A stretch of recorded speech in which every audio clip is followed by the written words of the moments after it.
The Thunder visit the Wizards in D.C. tonight. Kevin Durant remembers the awkward environment there last season when Wizards fans fawned over him, holding KD to D.C. signs and wearing Wizards number 35 jerseys with Durant on the back. KD said, "It was crazy. It was crazy. It was kind of disrespectful, in my opinion, because you've got a great team there already that deserves your full 100% support. And I wouldn't like that if I was on that team, and I didn't like that because it comes with it nowadays. I learned to embrace it a little bit more, but it's still a little awkward for me." Bradley Beal agreed, telling CSN Mid-Atlantic, "It is disrespectful because he plays for Oklahoma City. He doesn't play for Washington." Stephen A., do you agree? Well, let's put it in its proper context. If Bradley Beal is saying that it is disrespectful for them to be rooting for Kevin Durant while he plays for Oklahoma City, to the point where he's in the arena at the Verizon Center and they're cheering his every shot and his every point and all of this other stuff. I don't think that's what he's saying. I know that. What I'm saying is that you have people in Washington, because I spoke to a few this morning that were talking about, well, that's what he meant. Okay, that's what they meant. And I was like, nope, that's not what they're talking about here. What they're talking about with the signs, KD wanting him to come here. Let me wait. I love me some Bradley Beal and John Wall. I love them both. They're good people, and they're going to be great players. They're wrong here. Bradley Beal is wrong here. I have no problem whatsoever with fans in D.C. You should be booing him during the game. You know, you don't want him to beat your team, but wanting him to come to D.C. That's campaigning. That's what you're talking about. That's campaigning. That's the operative word. That's right, the campaigning. Okay. I have no problem with it. Zero whatsoever. If you're the Washington Wizards, you better get them. You better try. You better you better exhaust every measure to get somebody who is universally recognized as one of the top 3 players on the planet. Bradley Beal with John Wall, if KD come to D.C.? Are you kidding me? I mean, that is, oh my Lord, I can't even imagine. I can't even imagine what life would be like in the nation's capital if KD rolled up in D.C. Now, I'm hearing otherwise. I understand. Okay, I'm hearing he's going to stay in OKC, or that LA's a viable option, but Washington is still a possibility. He is going to be unrestricted free agent, free to go wherever he wants to go. All of that is true, but I got to tell you something.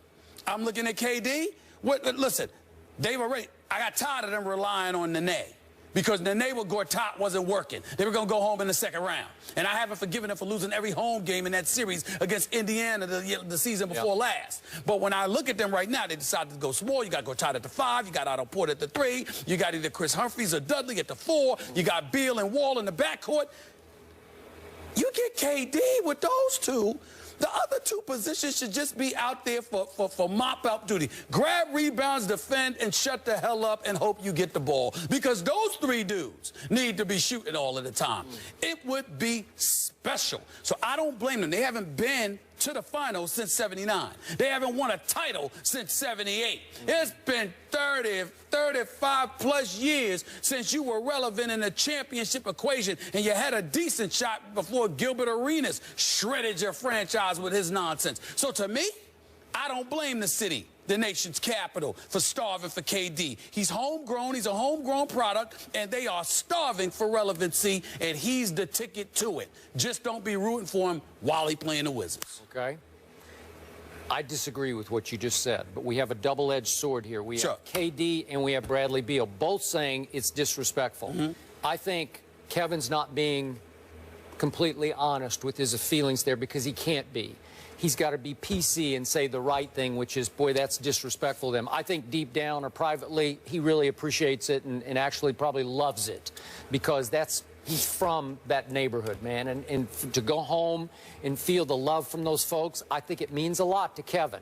Now, let's go back to Bradley Beal. I love me some Bradley Beal. We had him on the show at the finals. Good guy. He was sensational on this show. He's got a future in this business at some point, but he's got a big future right now. He got a big future in the NBA. That brother can play. And listen, he beat my Spurs the other night. I don't know if you followed this, but he had a last-second bomb. It was sweet. That's right. Just juked LaMarcus Aldridge. Just left him. He left Kawhi Leonard, who he finally left. But we'll get into that. Okay. But I appreciate the fact that he stood up and said, that's disrespecting me, because are we chopped liver here? I get what you're saying, but I do not blame Bradley Beal for standing up and saying, I don't want our fans to be rooting for somebody as if we're nothing without that guy. Because, as you point out, the odds of them getting that guy are probably pretty small. Is that fair to say? It's pretty small. Yeah, pretty okay. Small. It's not impossible. All right, not it's impossible, a shot, but pretty small. Okay, so it's 5% or 9% or whatever. So Bradley Beal's saying, hey, we're pretty good already, because they are pretty good.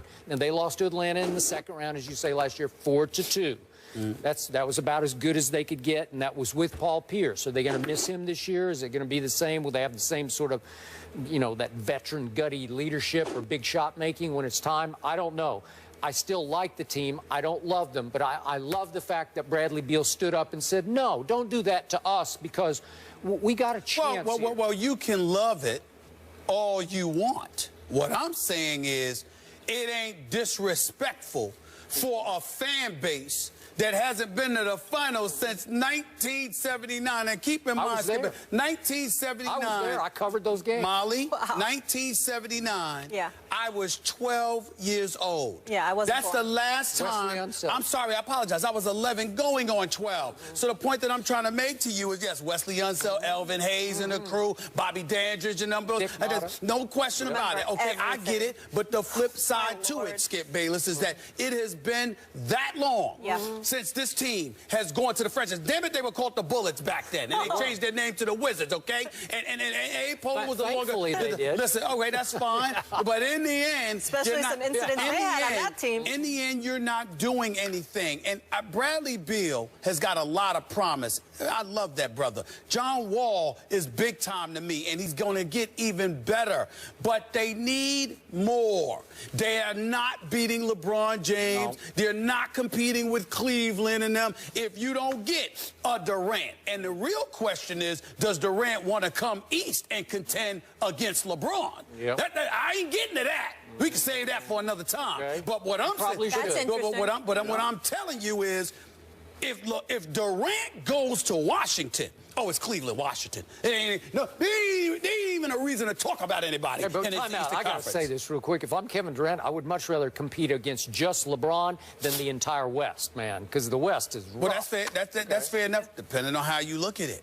Because if you're going against teams, then if you fall, it's plausible. But if you come to the East and you keep losing to LeBron, then that's much more indictable. Yeah, okay. It depends on how you look at it. Either way, he's big time, one of the best players in the world, and Washington would be an instant contender with him. Who will bring home a championship first, the Redskins or the Wizards? Oh, that would be the Wizards. That's for another day. That would be the Wizards if they had Durant. Teddy Bridgewater knocked out on Sunday. So how much are the Rams to blame? Ryan Clark will be back with us back in a moment.